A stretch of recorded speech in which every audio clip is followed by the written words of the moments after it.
This is a special edition of AV Week. We're going to call it the residential version of AV Week. My name is Tim Albright. I am your host. With us is Mr. Matt D. Scott, London, Ontario, Canada, Omega Audio Video. How are you, sir? I'm great. How are you guys doing? Good. Also with us is Uncle Richie, Rich Fregosa. From Uncle Richie's wearing glasses and looking pensive. I'm gonna go for my book cover photo. I like. I don't want to know what kind of book that is, Rich. Well, I'm sitting here in the middle. We got caught in a snowstorm or a rainstorm that just started this morning. All of a sudden, a tree came crashing down in front of my house. I just showed Tim the live video, the on-the-scene video of it. So I'm just glad to be online right now. It was impressive. A very nice. It was impressive. So it's a big old tree. It's a very big tree. Also is Julie Jacobson, editor at CE Pro Magazine, and also doing the oh my lord, the pensive book cover tour. How are you, ma'am? Good. How you guys doing? Good. Got to see Julie at CEDIA. Also got to see last our buddy here, Joe Whitaker, at CEDIA as well. How are you, sir? Doing well, guys. Excited about the first residential effort in this. Yeah, last time I saw Joe, he was losing or had lost his voice on completely by that. Yeah, last day of CEDIA, Joe was actually on his way to the awards ceremony. He's like, I can't talk, but good impersonation. Well, yeah, it was a horrible impersonation, but thank you for being nice. First up here, and if you've never watched AV Week or whatever, this is what we're trying to do. We're trying to do a little bit different here. We're going to focus on the residential market, so there will probably not be a whole lot of fiber talk in the next few minutes unless we come up with something. I couldn't think of another commercial-centric thing. So first up, this is something that broke during CEDIA, actually. It's Via International. Well, they closed their doors. What was it, Rich? The day of CEDIA or the day before CEDIA? I want to say Julie actually was hot on the story. It was the day of, and I was eager to get the story up, so I had to cancel my morning appointments on the day of the show. Wow. Well, there you go. So the day of CEDIA opening. Yeah, we were getting all kinds of phone calls coming in, and everybody was calling in with scoops. I know. It was an interesting news day. Scoops and tweets of support. That was the one thing that was kind of cool, right? It was here. You've got this relatively, it was a great effort. It was a big company. We all had friends that worked inside the big conglomerate Via International. So there was also tweets of support, right? These people had honestly lost their jobs, and one of the things that Rich and I had talked about, just kind of off the air and on the show floor, was holy crap. You've got people who've lost their jobs here. You have clients who are in the middle of, possibly right in the smack dab in the middle of projects, who are going to be not put in the best situation here, right? So how do we fix this, right? How do we come up with this? And one of the things, and the story is from Julie's CEPro.com. They've got a receiver, right? So they're going through the bankruptcy process. They have a receiver. Some of the things, and Julie, we'll start with you on this. You write in here that the court-appointed receiver is Cords and Company or Codesco. According to your sources, what exactly are they supposed to do, and what are they going to do, I guess? Well, I've tried to contact them on many occasions, and they haven't been responsive. What the receiver does is looks at all the assets, looks at all the contracts between Via and their contractors, their customers, their employees, and determine how best to divvy up the available funds. So you're, supposed to petition them if you feel like you're owed something. So the question really is, and it's when the news broke, it was sort of half support and half I told you so. And, there's just no room in our industry for I told you so's. Most new initiatives fail. They just do. And we all should be thankful that other people are taking those risks so we can learn from them. So there's just no room for that kind of cruelty. We should be thankful that they tried this roll-up. So some of the questions are, and we had this discussion a long time ago about who owns the code, and this controversy about some dealers maintaining that they own the codes to the code to any given project. So if another dealer wants to take over a project, they can't because the original programmer owns that code. But what this really opens our eyes to is the fact that even if your policy is that the customer owns the code once they're paid for, and this was VIA's policy, the problem is when your doors are shut overnight, the bank comes in and takes all your computers, may shut down your cloud access to any code, so you physically can't get your hands on it. And so, I'm not quite sure what the status is. I've talked to some technicians who say they have the programs on their computers and they'll happily part with it for any customer that asks. But if it's tied up in the receivership, what happens? Yeah. No, that's a really good question. And Rich, will bring you on this one because this is, again, something you and I talked about kind of off the air. What do we do as professionals in this industry, trying to make right, trying to make sure that customers and clients don't have a bad taste in their mouth about other integrators or other digital concierges? Is this something where I'm going to suggest something, kind of 10,000 feet away that has no impact on me personally, but is this something where you kind of go in and you either do it for a loss or you do it for cost and say, you know what, to kind of get your business, you go in and fix the mess?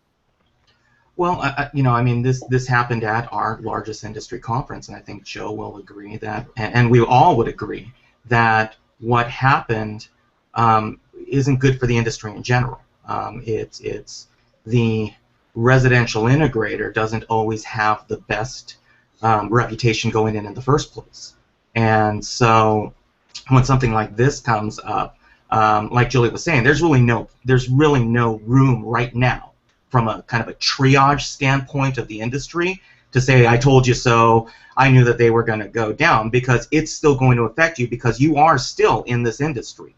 And we've seen that several of the manufacturers and the vendors and the major vendors have jumped in and said, no, we want to find a way to make this work. I believe that CEDIA has had some discussions just as the association on how we can restore some of the client confidence that's occurred because of this. I know that there are several integrators regionally that are trying to find ways to not gouge a client, not rub salt into the wound, but at the same time say, look, I wasn't the person who caused this. I'm going to try to help. I'm not going to necessarily charge a premium for it, but let's find a way to make this work. And again, the problem is that it's not that VIA just kind of quietly went into the good night. It just woke up Monday morning and the doors are closed. That was it. So it was sudden and it was abrupt, and a lot of people were sitting there going, what do I do? And I've spoken to a couple of people, and I think across the board, everybody's trying to find a way to make things right, whether they're directly involved or not, because long term, from an industry standpoint, we need to make sure that we can recover from this and we can give the consumer confidence that hopefully, that it can't happen again. All right, Joe. Here, I'll give you the hard question. How do we make sure that this doesn't happen again? Let's be honest here. Julie makes a really good point. Thank God that people are willing to put their necks on the line and do things that are inventive and do things that are pushing the envelope. And yeah, you know what? Sometimes they're going to fail. I get that. But that's what makes kind of the business part of this interesting and fun and exciting. But I guess from the client standpoint and from the worker standpoint, how do we make sure that something like this, where you wake up one morning and suddenly realize that the integrator that you thought was going to put in the home system in your multi-million-dollar home isn't around anymore? Well, it's funny, since this happened, there was an immediate sense of urgency and a lot of conversations going on within the CEDIA board, with Vin as the new CEO. The timing of him being there was amazing. And just a lot of really strange things going on. It opened up some old wounds, started some new ones, And you know, one of the interesting things is how everybody kind of within CEDIA came together, because it reminded a couple of us of the first initial close down at Colorado VNet, the first time when they chained the doors shut. And at the time I was a VNet dealer, and I was like, where are my touchscreens, guys? And I couldn't even get anybody on the phone. And these things happen sometimes, but it's interesting the way CEDIA and the organization kind of came together. Haggai Feiner from Access Networks, Terrence Murray, these people actually contacted some of the VIA people out there, hired on some of the staff to put them back working. Internally, we've been doing a lot of phone calls, trying to place these guys, you know, get them back up, because the initial, what everybody said was, these guys have lost 401k, insurance, everything was gone. And of course, that is still, like Julie said, that has more to do with the receivership than anything. A lot of people don't understand the way that works in a business sense, that they may still get some of that, but that's not going to be clear until these guys are finished. And all the money might be gone before that. And you know, the I told you so people, yes, the writing was on the wall. You saw Randy make a move. Mark Hodges was in my early days on the board, was a board member, and he was involved in VIA. And you know, it was kind of, you could see it coming, but you saw some of the people preparing for it. You're already seeing some of the VIA companies go back out and actually start back up on their own as the original companies, which is great that they can do that. I don't know how the VIA thing's going to hold back, but the industry as a whole coming together, and certain things we're seeing now. You know, Julie brought up the who owns the code thing, and I know a couple of the VIA companies, you know, back their stuff up on cloud servers that were paid for by VIA, so that means receivership owns those right now. Yeah. But you see companies like Crestron, Control4, Savant now using their own private clouds owned by like Control4, where the code is stored. So if you change dealerships somewhere in the midst, or a VIA thing happens, it's still there. It's still available. It's the customers. It's owned by them. It got no light during CEDIA, but I loved what Control4 did of putting the stuff on the cloud and associating it with that customer or that client's account. Yeah. So they truly do own that.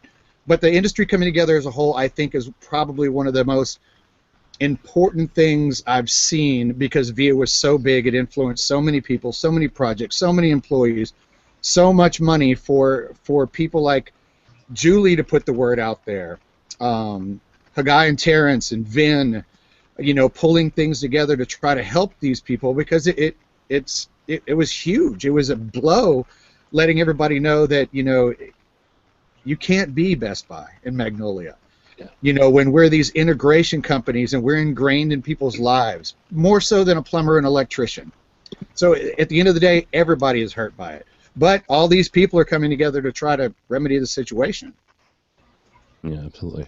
And just to be clear, you were talking when it comes to Crestron and those the cloud service for that is just the ping, right? That's not right. Yeah. Be clear. That is just that. Hopefully, it spreads out a little more and touches some more. But evidence of situations like this, I hope is going to be a big proponent for these manufacturers to take note of that and actually have the code owned by the customer in some form or fashion. Yeah, absolutely. Matt, from your standpoint, obviously you've got a little different situation. The fact that you know, London, Ontario was, I'm not even sure if you're a suburb of anybody really. I guess no. Detroit. No, don't put those two together. Come on, that's painful. I'm a big dumb American, man. I barely understand what Missouri is. 2 hours from Detroit. Okay, and you're 2 hours from Toronto. There you go. You're halfway between the two. You're fine. Exactly, right in the middle. Right in the middle. So from your standpoint, again, you were with us when we all got the word that this happened. Yeah. You know, kind of the same question that we asked, you know, Joe and Richie. How do we make sure that this doesn't impact the industry, you know, as a whole? I don't know how much we can control that. I think the hard thing that our industry always comes up against is that you do have these issues, and for some reason we seem to be within the industry held to a higher standard than you would an electrician or a plumber, just as Joe pointed out. There's something to be, excuse me, there's something to be said for the fact that in these situations, and I really don't want to get into the coding discussion per se, but that's what it kind of does come down to. These clients do not want to be held responsible with, at times, multi-million-dollar systems that may not be able to function because their supplier went down. I think it raises a good point that we as owners, and I'm an owner myself, and Joe's an owner, and Rich is an owner, that we need to do everything in our power to not only protect ourselves from a business standpoint, but to protect our clients. They've put a lot of faith in us and in our companies to do a lot of really cool stuff for them. But if we haven't done our due diligence to make sure that in the event of catastrophic failure of our company, that our clients aren't all going to be stuck with non-functioning systems and massive investments that don't work or aren't serviceable, that's bad business on our part. And I think it's just something where we need to do everything we can to put all of our clients at ease and show that we're not just in it to make money for us and to be profitable, but we're in it to take care of them in every facet, in every way. Okay, that makes sense. All right, moving on here. CNET. The story comes to us from CNET.com. They bought a house, and not that there's anything special about the fact that they bought a house, but they bought a house. Big house. They bought a very nice house. They bought a big house. Yeah. Well, here let's bring up the video just so we can see the whole thing. It's a nice house. It's a big house. The whole point of the house is so they can, as they put it, do a blank slate when it comes to smart homes. So, Uncle Richie, we're going to start with you, simply since CNET's in your backyard. The whole thing here, and some of these pictures are not doing it properly, so I'm just going to say screw it. This house, we talked a little bit out the air, the fact that our buddy Josh Schrago, who lives 2 minutes from you, has gone to the Target store, or Target house, I guess that's the Target display in San Francisco, where they have all the smart home things. So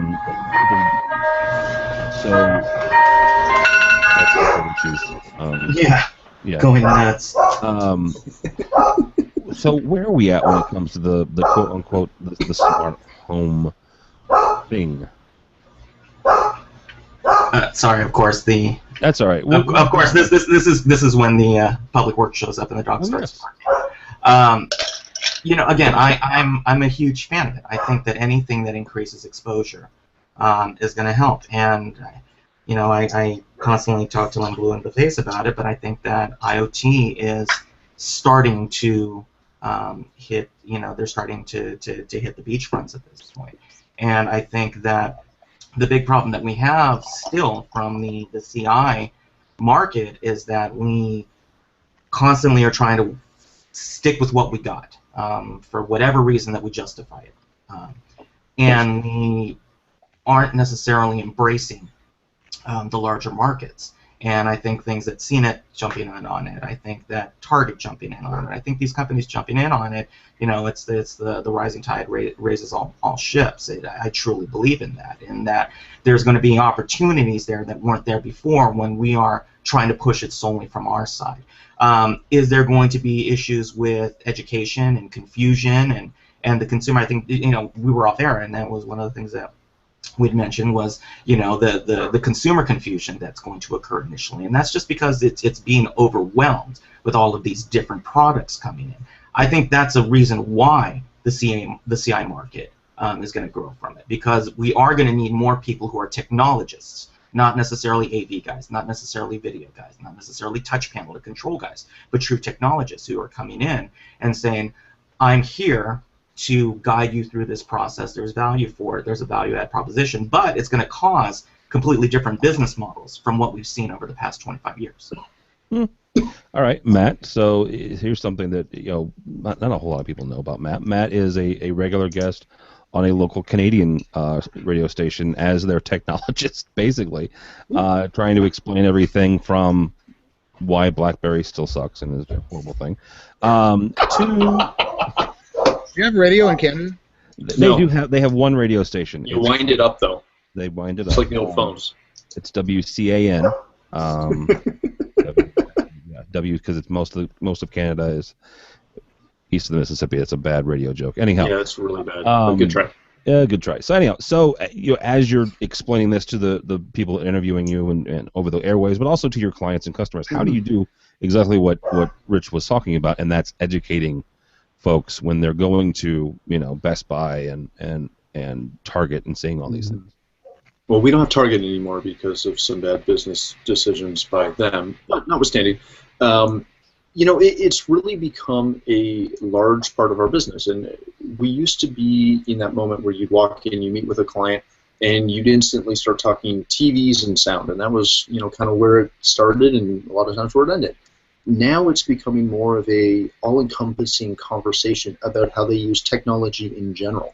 And, whether that be thermostats, lighting, iPhones, music, everything. You really have to kick off that conversation just talking about what you do digitally in your house and in your life. And, most people get very confused because there are so many options out there. And it's up to us as integrators, as technology integrators, to come across and really help them I hate to say understand what they want, but really just let them talk. Let them explain to you how they go through a day, what they want to do, what bothers them. And that gives you the opportunity to open those doors and talk about things like lighting control and T-stat control. Gosh, we're having a T-stat control on our personal Slack communications right now, talking with one of the guys. And and that's a perfect example. The gentleman who's asking us, he's in our industry, but he doesn't seem to know anything about thermostats, which isn't bad, because it's giving us an opportunity to explain to him the features and benefits of a Wi-Fi enabled thermostat. And most consumers kind of know that this stuff exists, but not everybody understands the practical applications of how they work in their lives. The only other thing I'll say, and this is kind of one of my concerns with the general basis, and I know Julie's written about this a couple of times. I also read an article on This Old House that was talking about the top 5 technology devices you need in your house. And they were, from our standpoint, and our industry's standpoint, they were mediocre at best. And it's good because it gets people talking about it, but it's up to us to show people solutions that actually work, and more importantly, that work together. All right. Mr. Joe, from your standpoint, you mentioned the fact that we can't be Magnolia, we can't be all those things, but these are where our client, these are where your clients are going, right? That's where they're seeing things a lot of times for the first time. We all were at CEDIA. We saw some really great imaginative things. Your clients, unless you bring them to them, are not going to see those for a while out in the wild, unless you're like our buddy Steven from Georgia, who calls his people from the frickin' show floor of CEDIA. I just saw the most amazing thing. You have to buy this. You need to buy 10 of them. He sells 10 of them. Unfortunately, I do that too. But that's the amazing thing about you guys, is you do that. Southern thing. It must be a Southern thing. Yeah. South of the Mason District line. So how do you? Same thing. Question either is how do you take what they're going to see in the wild and explain to them how they can integrate it in their space? Well, my approach as of the last some years has been a little different, and I love the fact that this year at CEDIA, they kind of coined that the new phrase, "Life lived best at home," and that's kind of the thing that pretty much everybody has touched on. Matt has touched on. Everybody has is the bringing together of all the devices and the things that they do see in the wild. Yeah, they're consumer devices, but oftentimes I'll invite potential clients or clients over to my house and give them exactly what they're going to see in the wild. You walk into my house, you see a Nest thermostat on the wall. In the kitchen, I threw up some GE Link lights just so they could see the difference between that and what we typically provide. Use Philips Hue for under cabinet lights, and really kind of dragged everything together and showed them that some of these consumer devices, guess what? On my home control app, I can still control these. Yeah. Because these are things they're seeing out in the wild. But the thing is to be able to show the difference, to actually let them know and feel that there is a difference between these two. If you go ahead and buy a whole bunch of Home Depot Lowe's, whatever, Target stuff, and you hit all off, and you get the popcorn effect that we all know what that is, but they don't know until they see it that, why didn't that one turn off at the same time as that one, and that breezeway took 5 minutes longer? Well, because there is a difference between the consumer stuff and the residential stuff, I mean the pro stuff, and I really hope that CNET touches on that when they start doing this inside this house. To me, you know, I'll give them a lot of credit if they invite all 5 of us over to the house to stay a weekend so we can really see it for ourselves and say, you know what, this is the right house to be able to do this in. Yeah. This is going to work. Because, you know, a lot of times what they're probably going to do, it'll be your average CNET stuff, and they'll show some Philips and some GE and whatever Wink becomes and Lowe's new Iris Hub, and they'll forget about the market where the actual stuff from IoT is coming together. Because that's the thing. I just read an article I saw on LinkedIn this morning. I cannot remember who wrote it, but it was interesting how they were talking about IoT, and the biggest question is my TV one of those things? Well, we know, yes, it is. It is. It's connected. It's got apps now. But nobody is really proposing yet the put together of all these, consumer and pro, because it's going to happen. I'm sure Matt has had some systems where there's a couple of things that they could buy at Best Buy or whatever that's a bad one. At Home Depot, you know, a Nest thermostat or something that is considered consumer facing. But we as integrators and technologists, like Richard said, I love that word, by the way. Yeah. I'm going to start using that. We need to figure out a way to incorporate that stuff into our systems because that has a public, open face. So the CNET house, I think, is actually going to be good for us if we can mimic some of the stuff that they are doing. And I would agree with that. I do hope that they, I don't know, we've had a couple of people from CNN on before, on AVWeek and some other shows. I really hope that they grasp some of these, not just the commercial. I mean, I'm not just talking about AMX and Crestron. I'm talking about Control 4 and Claire controls and right, some of these other ones that they may not think of right off the top of their head because you're right, they are thinking more along the lines of what you can get at Lowe's and Home Depot and the other ones. So the time gets crazy though. I'm willing to bet that we're going to see the new Savant remote in that house. Oh, absolutely. Yeah, we should. Absolutely.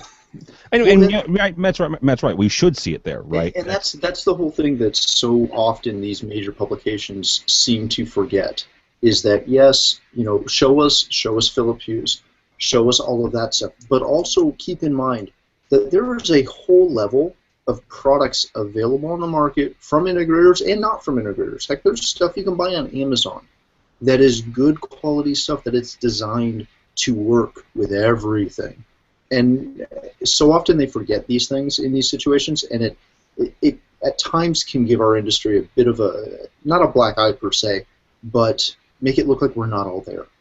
Because they always go, or seem to always go with just those basic consumer products. So I hope due to the scale of this thing that they actually take more than, you know, for example, what Target puts in a home because of what Target sells.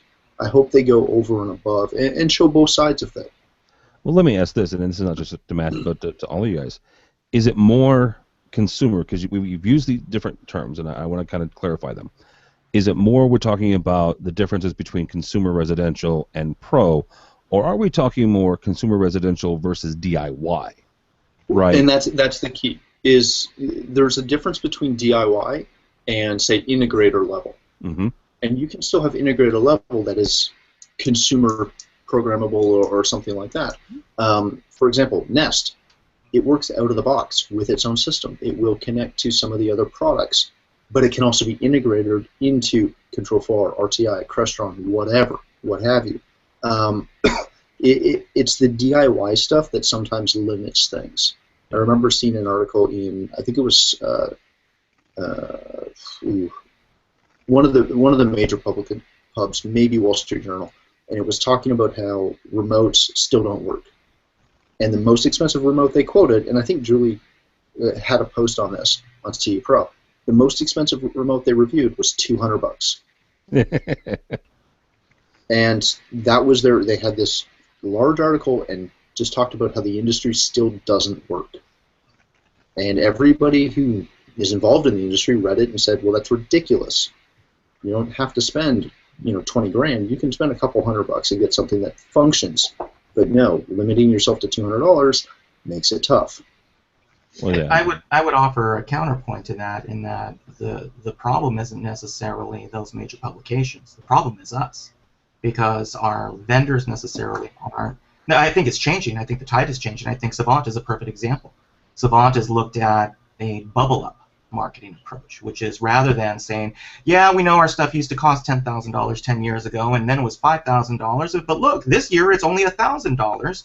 It's far different than the approach which we're going to. And again, I feel like, I'm constantly kind of going wah, wah, wah about this, is that it's, the $500 remote is the bubble up point for it. The $1,500 basic control system is coming up, and hopefully, my hope is that we as an industry are getting away from gadgets for that reason. As we start getting more into solutions. And part of it is that, those solutions that are inexpensive in the DIY side of things aren't perfect or optimal, but they're at least something that a consumer is willing to embrace a little bit more from an investment standpoint in the beginning. And that's where, that's kind of the midpoint we're trying to find, which is, how do we bridge it so that we can make it affordable and we can make it reliable and robust and go across the way. And I think we're seeing it. I mean, look at Ping, look at Control4, look at Claire Controls, look at Savant. I mean, there's a shift in our industry where we have to focus more on what the rest of the tech industry is doing, which is making it accessible to the masses. Is it going to be perfect? No, but at least it will be evolutionary, as opposed to, we do have a cost of entry still. And by saying, well, yeah, it's really, really reliable, well, people might not be able to afford it. I mean, we'd like for them to, but, they got to grow into their system sooner or later, and they're not just going to necessarily make a huge investment sight unseen. No, and unfortunately, it goes back to the kind of the YouTube effect of what's good enough, and is, that whole barrier to entry. I mean, $500 is an expensive remote, let's be honest about it. I mean, you go back to the days of the Harmony. First one I ever saw was like probably 10 or 15 years ago, and it was $250, $300, USB, configurable, but that was expensive for that day. Real quickly, as we kind of wrap up here, Julie, I mentioned the fact that our buddy Josh Strago went to the Target store, or the Target House store, in San Francisco. CNET has this house. You remember talking about the Sears house, and I wasn't aware that they had one. But compare that experience going to the Sears smart home experience, I guess. Compare that to maybe the CNET, or not the CNET, but the Cedia experience from a couple weeks ago, or Target's version of that. Yeah, there's the Target store and the Sears store. They're both their flagship demo homes in Silicon Valley area, or the Bay Area. And they're two very, very different things. Target's is a very conceptual, all kind of plexiglass space with interesting things being lit up across the wall, and so it's very conceptual. You don't buy boxes off the shelf, for example. Sears is a home, and their original point was, well, we install windows, we install garage doors, we install exercise equipment, so let's make this a real house with all the stuff we install. The problem is there's too much stuff. There's so many boxes. There were like 6 different home automation hubs there, and hubs are, people don't buy hubs off the shelf, and you've got these sales associates who, just know a little bit about each product and can't be very helpful. They, I hate to say this, but they really needed to just focus on the devices themselves, the automated garage door opener, the front door camera.